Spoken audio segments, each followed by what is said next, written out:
So we study ambrosia symbiosis. It's a symbiosis, meaning that it's two life forms that live near one another or with one another. They depend on each other.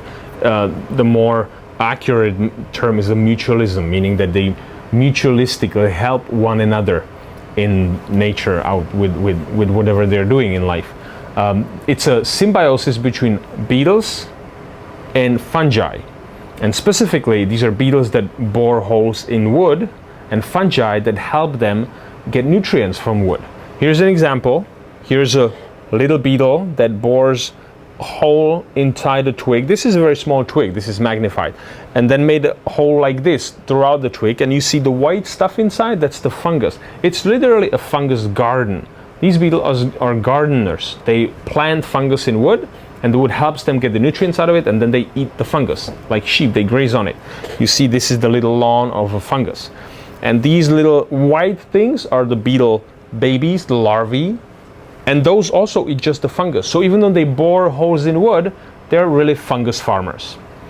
So the reason why we study it is, one, some of these beetles and fungi go a little bit crazy when they are moved by people from their native region into a non-native region. Let's say you take a beetle that normally lives in Asia and you move it to the United States, and here it causes damage. We don't quite know why, but that's just what happens.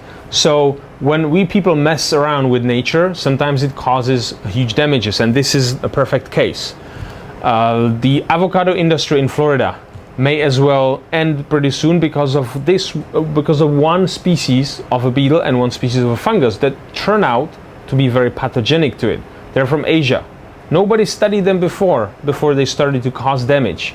Now, here we have it. A massive damages to our avocado industry, and now if this spreads to California or Mexico, even worse. So there is a reason to study those relatively obscure organisms, because you never know what they do. You have to study them first. You need to know them first, and then you understand how they relate to us. And in some cases, the relationship with people is not friendly. So that's another reason why we actually need to know about these obscure pieces of nature.